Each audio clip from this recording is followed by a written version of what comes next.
Well, Jackie, it's been 30 days since the election, and while a transition of sorts is underway, as we know, Donald Trump is still refusing to concede, even tweeting today, rigged election, excuse me, in big capital letters. But when he looks outside those windows from the White House, he'll see the inauguration stands going up all around him. And barring some unforeseen and unlikely upset, whether he likes it or not, Donald Trump will be leaving the White House on January the 20th. So what happens next? Well, he won't be returning to New York. We know that much because, controversially, remember, he has chosen tax-free Florida to make as his new home, somewhere where he believes he will be welcomed with open arms. Well, this week we went down there to test his theory, to see what life will be like for Donald Trump, both personally and professionally, when he finally leaves that building there behind me.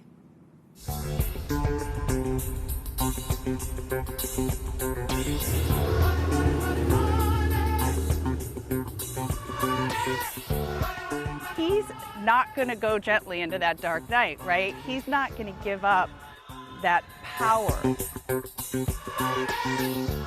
He will spend every waking moment of the rest of his life trying to make money and trying to get attention.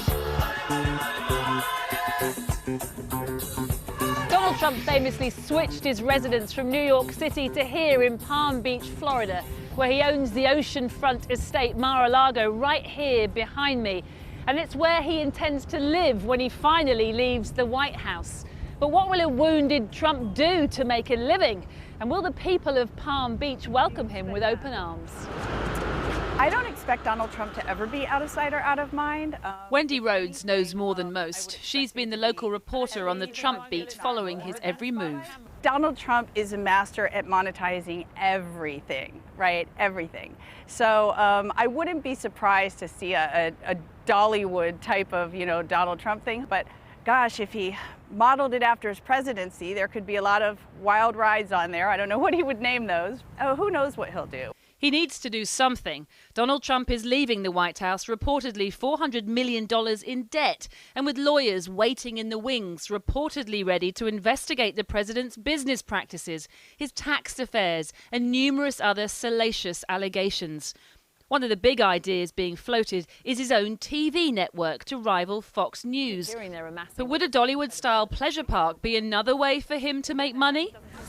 That's actually not a bad idea. A Trump theme park would be a lot of fun.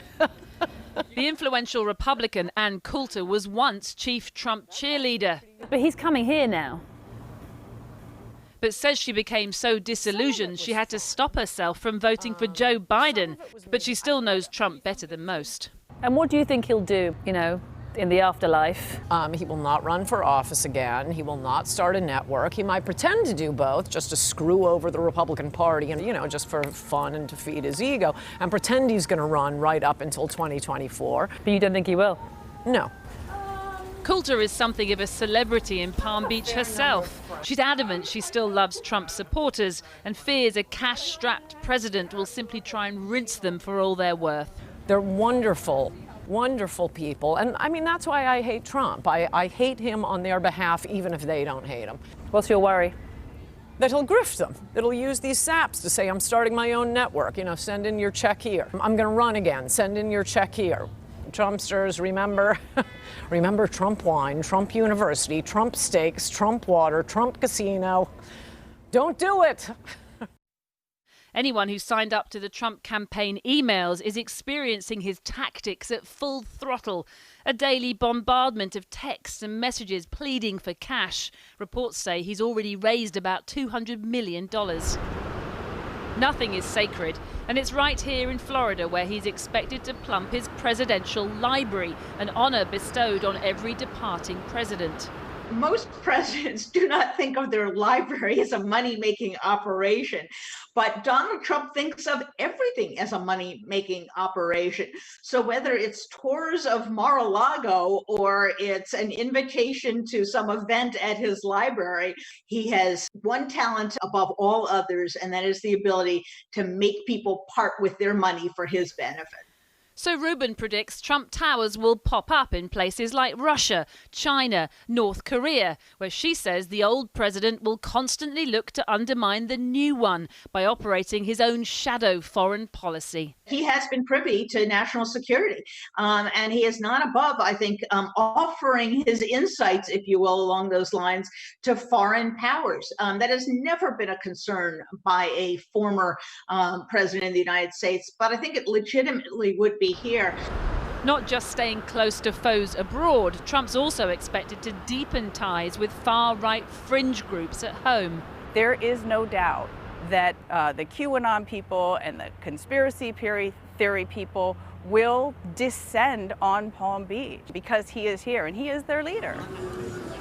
If they do descend, it's unlikely to be here, one of Palm Beach's most exclusive restaurants, where we met up with 89-year-old Anka Palitz, a millionairess who counts Donald Trump among her closest friends. Well, I know when my husband died, very shortly thereafter, he called me and he said, Anka, you have to become a member. But this is Donald Trump, so nothing comes for free, not even a membership to Mar-a-Lago for a friend. $200,000 to just become a member, and there's about $18,000 just to be a member for the 6 months that he's open. What do you wish for him now as a friend? I wish for him to be happy, and I wish for him not to be so hated. There is one scenario, of course, where Donald Trump does none of the above, where he simply settles in Mar-a-Lago, writes a book and plays golf. Isn't there?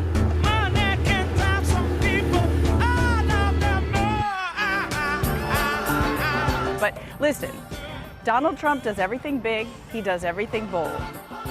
He goes big or he goes home. So if he's going to do something, rest assured, it's going to be bigger and better than anybody else has ever done it before.